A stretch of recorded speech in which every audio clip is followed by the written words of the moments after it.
Service in Milwaukee. Sullivan has issued a severe thunderstorm warning for Ozaukee County in southeastern Wisconsin, Washington County in southeastern Wisconsin, Sheboygan County in east central Wisconsin, until 12:30 p.m.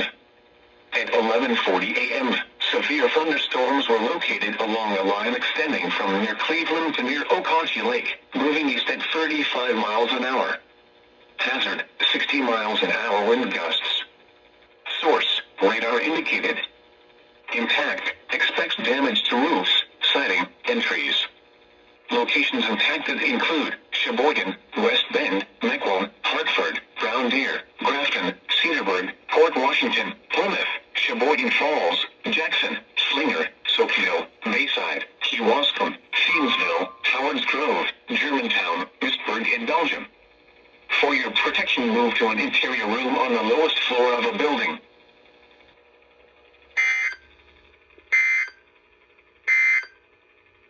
A tornado